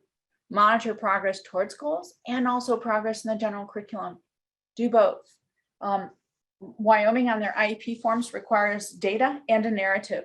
Don't skip it. Data, narrative. It's incredibly important.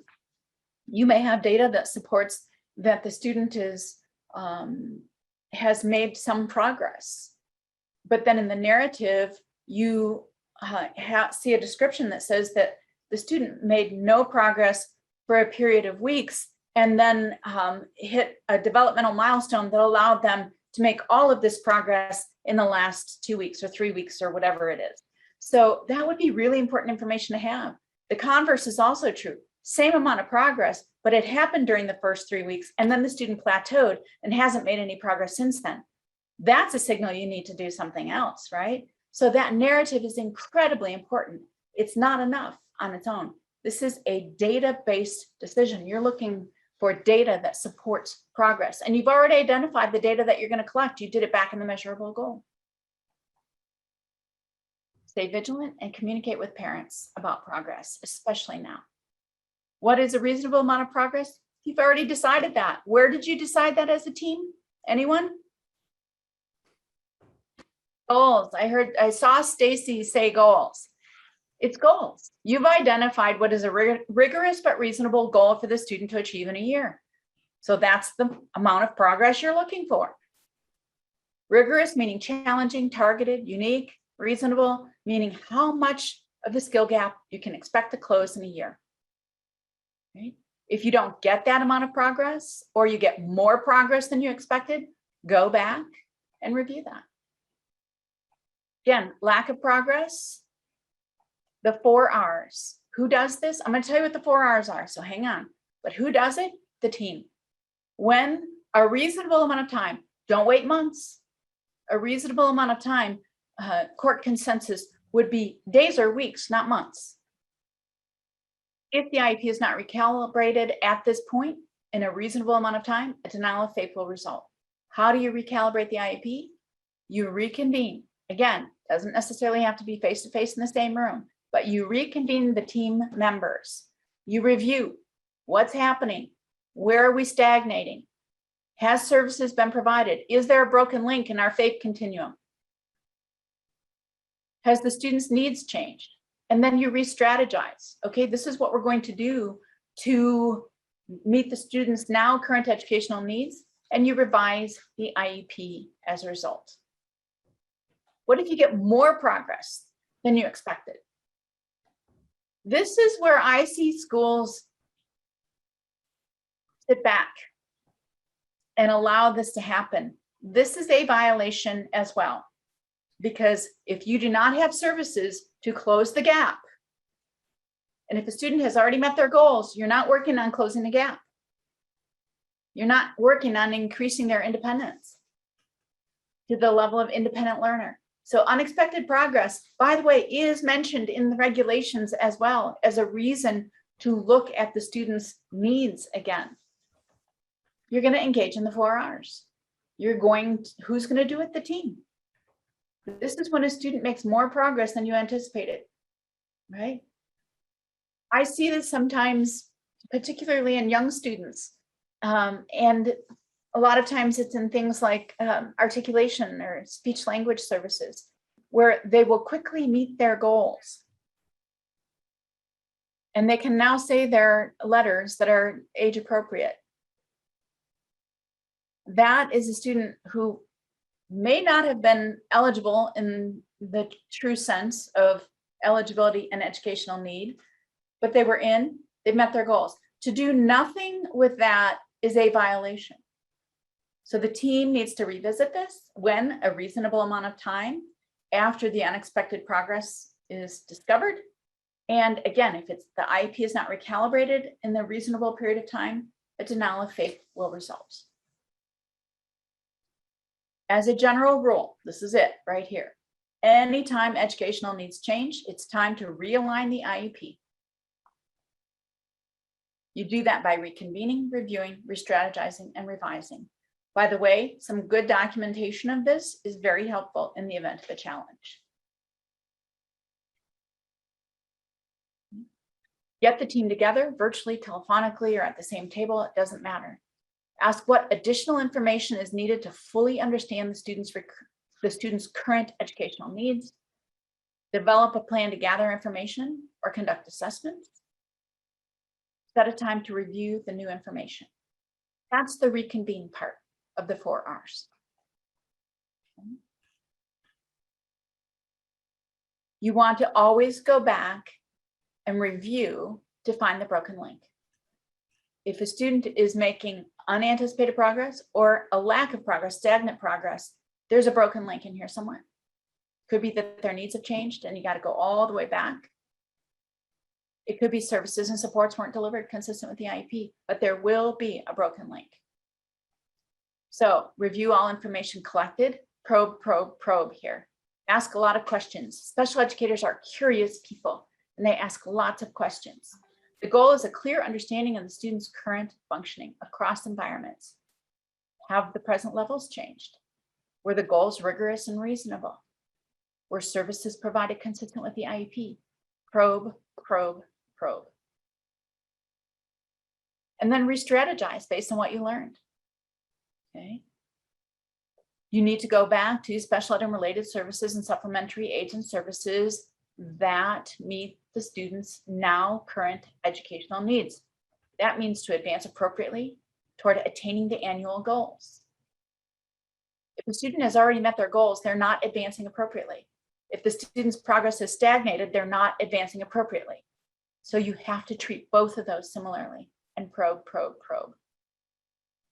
To be involved in and make progress in the general education curriculum and participate with other students. So ask what is the least restrictive environment where the student can be successful and understand the difference between placement and location. That is a great professional development activity in your schools. To get a clear understanding, because when we start talking and using language to parents that describes LRE as a particular location, we have now confused them. So your language matters here. Once you do all of that, you're at the point of revising the IEP to meet the student's current educational needs. It could be a new annual IEP if you're at that stage, or it could be an amendment, because you cannot amend an IEP in place of the annual, right? You have an annual IEP, and then you can amend until the next annual IEP, and then you can amend to the next annual IEP, but you cannot amend in place of the annual IEP. Okay? Provide services and supports in conformity with that IEP, collect and report frequently. You're right back in the cycle again. And then again, if the student makes unanticipated progress or stagnates in progress, go back to the 4 R's. This cycle repeats over and over. And for students with particularly challenging needs, you may go through this several times through the course of a year. Where you will be held to deny FAPE is if you don't do this. You have a student who's not making progress and you don't do this. You have a student who's made unanticipated progress, but you have not changed the IEP to continue to advance them. So the problem is not that a student struggles. The problem is the district's response to a struggling student when it comes to a denial of faith. Why are these steps important? Well, first of all, the easy answer is because we work on behalf of kids. And if that doesn't convince you, I have a few cases that may. Susan. Yes, I have a few questions here. Could you address in-school suspension? I have students on IEPs that go to ISS and continue to receive services, but are segregated from the general ed population. Would this count towards the 10 days before the manifestation? It depends.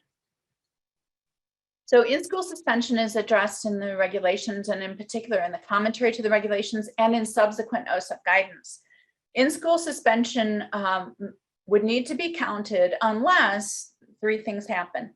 One is IEP services are delivered in conformity with the IEP. The student spends the same amount of time with non-disabled peers. And the third one escapes me. It's progress in the general curriculum, the opportunity to progress in the general curriculum. Unless you're providing all three of those consistent with what was in the IEP, you must count it. So this is an example of where the exceptions consume the rule. Very few schools provide all three of those in-school suspension. They may provide IEP services, but they don't provide the same opportunity to be around non-disabled peers, because kids are typically in ISS all day. So my answer depends. If you're providing all three of those things, then you don't have to count it. If you're not, if you're only providing one of the three, you must count it. If an SLP sees that a student met their goals early, can they do an amendment to the goal instead of reconvening the entire team? Yeah, I've said multiple times, when I say reconvene, I don't mean bringing the whole team back into the same room. I mean, reconvene the team to ask some questions about the student. So, you know, you may have the SLP, there's going to be a special educator involved in that student, with that student. Talk to them. Do they also, you know, think that this is time? Maybe they have concerns and are looking to do an amendment as well. We don't want to do serial amendments. We'd want one amendment that addresses the whole child. So reconvene the team in terms of, if it's an annual IEP, they all come together. Otherwise, reconvene the team in part. You're going to talk to the special educator, you want to talk to the general educator, because you don't want to just treat your part of the student. This is a whole kid. We want to look at the whole student all the time. There may be other providers that have had similar success and also need to amend, or maybe the student is struggling in other areas. So don't piece out this student into your discrete component. Look at the whole child. When I say reconvene, I'm going to say it one more time. I do not mean face-to-face, the IEP team meeting, unless it's your annual IEP meeting, okay? So my answer is yes, look at the whole child. And the only way you can do that is by getting input from other team members. Are maintenance goals legal? I don't know what that means. I think just probably a goal to maintain the skill rather than, that's what I'm guessing he might mean. I'm going to jump in, Lenore. That was my question. We have IEP teams that write something called maintenance goals at the end, like in annual reviews at the end of the year, meaning that they are reluctant to let a child exit an IEP service. So they write something called, we're going to hold this kid, we're going to apply our special ed efforts to hold this kid steady at the level they're at. I've never thought it was legal, but I'm asking you. Sure. So I'm going to answer it a little bit different way than say, yes, it's legal, or no, it's not. Skill gap, right? The IEP starts with a skill gap. And then through your excellent service delivery and expertise, you help the student close the skill gap. You know, and there's parent support in there and the student's working hard. All of these ingredients come together, close the skill gap. If the supports and services are immediately pulled back, it's likely that that gap is going to reappear because the student closed the skill gap with your expert supports and services. So there's a reasonable period of time where you pull back on services to make sure that the student is an independent learner and that gap stays closed. But it is a short period of time. It is not a year. It is not years, plural. And you want to make sure that the IEP articulates that the service is going to be essentially a support and a check-in. It could be with the student, it could be with the classroom teachers, to make sure that the student is performing at an independent level before you would discharge them. So the specially designed instruction that's in the student's IEP may end up looking different. There may be a shorter amount of time, and then you confirm or affirm that the student has maintained closure of that skill gap at an independent level, and you exit them. Here's the overarching principle to keep in mind. Every student has a right to be free of special education if they don't need it. If they do need special education, we have an absolute obligation to plan it and provide it based on the student's unique needs. But first and foremost, they have the right to be just a general education student if they can be successful at it. So my answer is it depends. Wouldn't that maintenance portion be written into a well-written original goal to start with? Sure, absolutely, I agree with that. But I see a lot of not well-written goals across the nation. Okay, Lenore, we have just a few more minutes. Do you want to proceed with questions or would you like to continue with the PowerPoint? Well, I would leave that up to the group. They could read these cases that I have in the materials. One is from Oregon here, and I will just tell you that this was a child fine violation, and it ended up being 900 hours of compensatory education that was awarded to the student. And these kinds of child fine violations result in huge awards. So I can just blaze through these and I'll take questions at the end again. This is out of the Fifth Circuit, and this is a delay in evaluating the student. This is an important message for your staff. The student had a 504 plan that wasn't working. The student wasn't getting the anticipated benefit. All of a sudden the child fine flag goes up, because right now you should be suspecting that the student has an IDEA disability and the need for specially designed instruction, because you've given them a 504 plan and supports and it wasn't enough. So this is, the delay was unreasonable and ended up supporting a tuition reimbursement. This is out of California. And this is a student with high behavior needs and also cognitive impairments. And so it's an example of it. It was difficult to develop the appropriate educational program straight out and balance the LRE. And they had too much time with non-disabled peers and the student couldn't benefit from it. So they had to increase the time. They had to change the student's LRE based on the student's current educational needs. They tried a lesser restrictive option and it wasn't working. The student needed more one-to-one time. The problem is that they didn't amend the IEP. They just did it, right? So that was held to be a violation. It didn't rise to the level of a denial of faith because it ended up helping the student, but it was a violation because they didn't amend the IEP. This one is a preschooler, and it's an LRE case. In this situation, it's an intermediate educational unit where they have regional districts, and they offered only placements in their preschool program because they didn't have a universal preschool system, and this was held to be a violation of LRE. If a student can benefit from a lesser restrictive option, then that is their LRE, and the preschool must provide that. No tuition for the parent.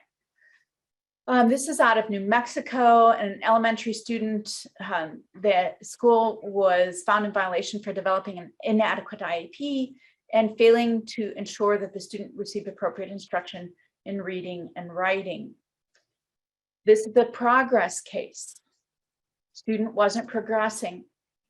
The school was found in violation because they did not engage in the 4 R's. They didn't consider changed educational needs or the need for additional services or supports. So this is a 4 R's case and a violation. I believe it resulted in a tuition reimbursement award. There was another aside to this case. They repeated very similar goals from year to year. Courts take a very dim view of that. That's like a huge red flag of lack of progress. And then the special education teacher, or one of the teachers, I'm not sure if it's the special ed or the regular ed, was a little confused that simple repetition of words taught the student how to read. So the student could decode words, but had no concept of how to read. This is out of Pennsylvania. It was a denial of faith for a student with autism. Again, repeating goals. That's the message here.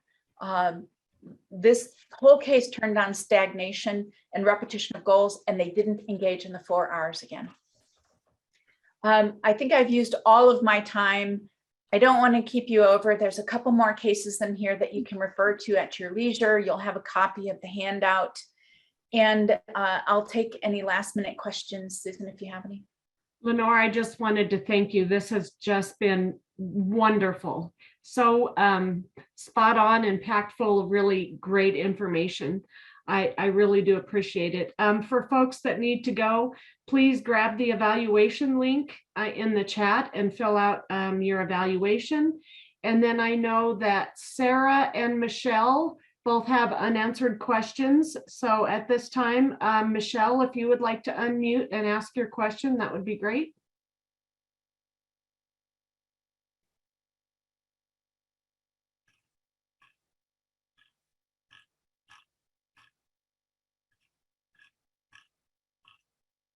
Michelle had left the building. No, I'm here. Oh, there you Hi, are. Michelle. Sorry, too many screens. So just had a question. Is there a hard, I don't think there is, but there's no hard line if a speech language, so we're talking about a student that's not a speech language identified student, like specific learning disability, but language doesn't rise to to a certain standard deviation. It's about need. I understand that correctly. So if we think a speech therapist could support that student, even though they didn't reach 1.5 standard deviations, and the team agrees, we could provide speech. Do I understand that? Yes, however, I would say it a little bit differently. The speech language pathologist could provide language services to support the student's areas of need. So, you know, they wouldn't just be working on articulation, at least I'm presuming that. They would be working on language because that's the student's area of need. And so let me answer it this way. There would be no federal prohibition to that approach. Okay, thank you. Appreciate it. Yep. Sarah, would you like to ask your question? Sure. So my question was about amendments versus IEPs. I have always thought the main difference, like why you choose an amendment over an IEP, was just based on dates. But I've heard from some of my colleagues that if you make big changes, it should be an IEP and not an amendment. But I don't know what big changes means, and I don't know if that's a thing. Well, and I want to start off by clarifying that an amended IEP is still an IEP. It's just an amended IEP. So I think you're talking about the distinction between using the amendment process versus redrafting the entire IEP. Yes. And so in response to that, the federal regulations and the subsequent guidance, there is no threshold for a big amendment triggers a redrafted IEP. Doesn't exist. So that is not a thing in the federal regulations. It needs to make sense. And keep in mind that if you start down the amendment process, and especially in situations where you have an amendment of an amendment, it can be confusing for service providers to know and parents to know, wait a minute, where are we at with this entire IEP? And the parent can ask that you incorporate all of those amendments into a redrafted IEP after any amendment. So it's the same thing. It's still the current IEP. Is it a completely redrafted one in one document, or is it one that you have to also look at the written amendments to be able to understand? The parent always has the right to ask for the redrafting of the IEP incorporating the amendments. But there is no federal size of the change trigger for when you would use the redrafting process versus the amendment process. Doesn't exist. Thank you. IEPs, yeah, IEPs can be amended anytime after the annual IEP. That's the federal standard. And Wyoming has adopted the federal standard then. Lenore, I want to be respectful of your time. Do you have time for a few more questions, or do you need I to do. move on? I have about 15 minutes before I have to be someplace else. So go for it. Okay, Christy, would you like to ask your question?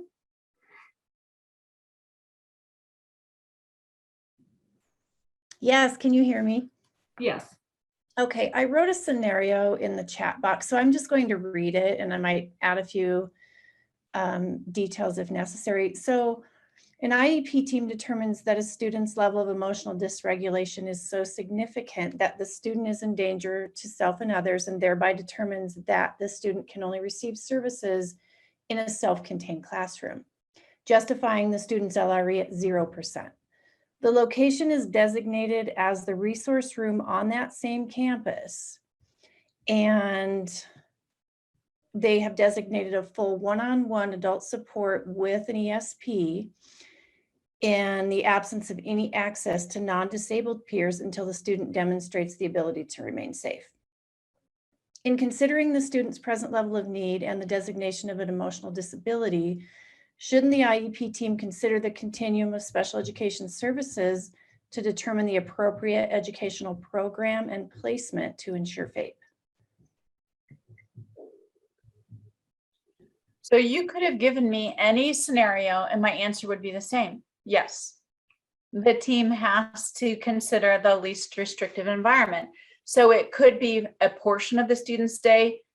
He's provided supports to be able to participate with non-disabled peers, he or she, or it could be no part of the student's day, depending on the student's needs.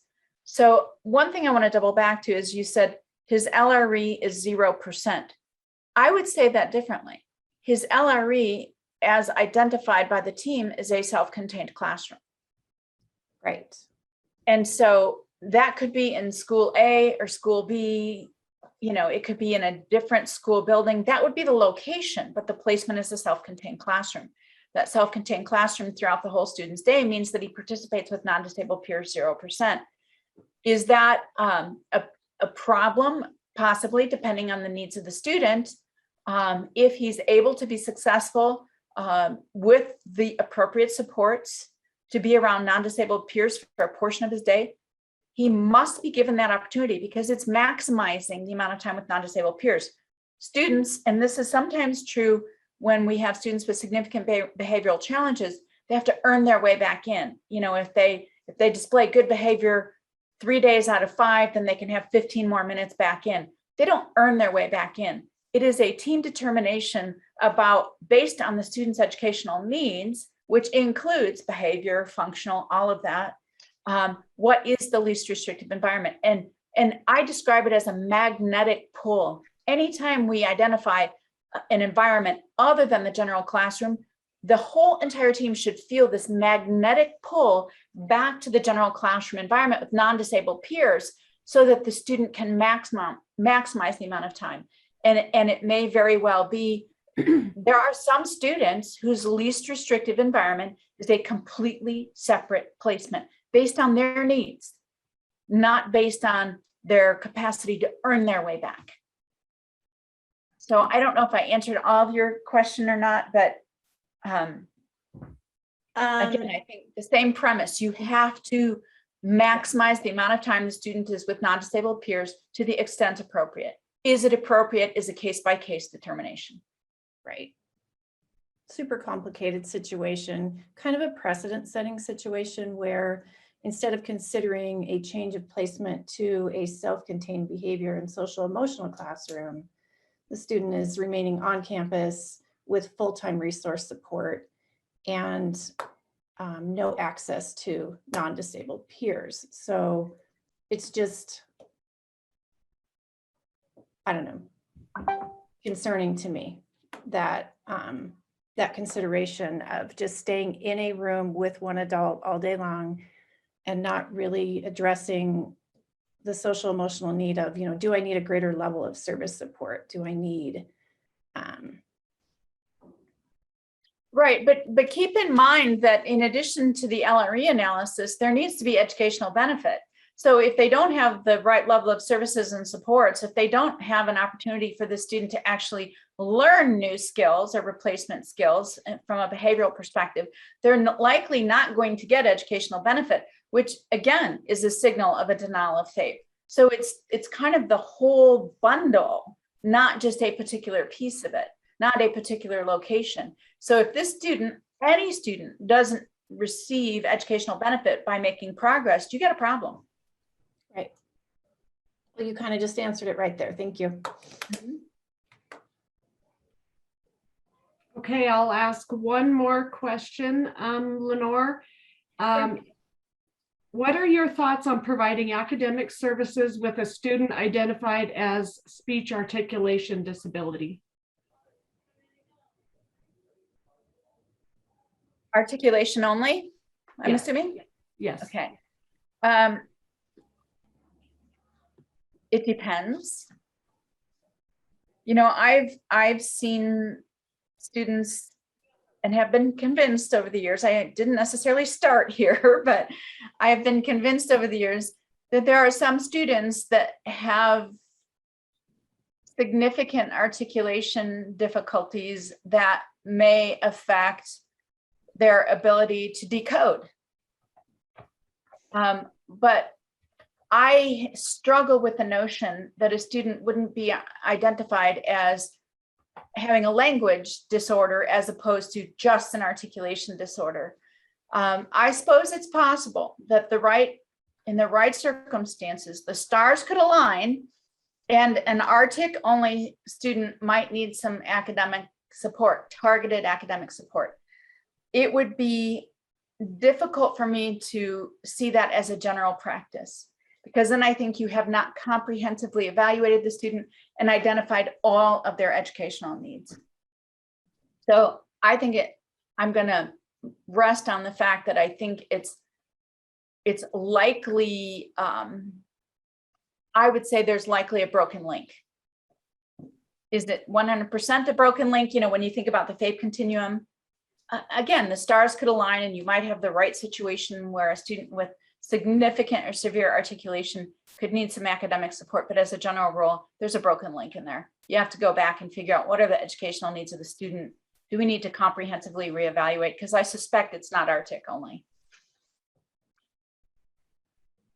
Okay, thank you so much. I'm sorry there are some unanswered questions, but I think we could do this all day. But thank you so much, Lenore. I appreciate it. And I appreciate the questions. So thank you so much for asking them. I think it makes it so much more meaningful than just listening to me talk. So thank you, all of you, for your contributions. Thanks. Good day. You too. Bye. Bye-bye.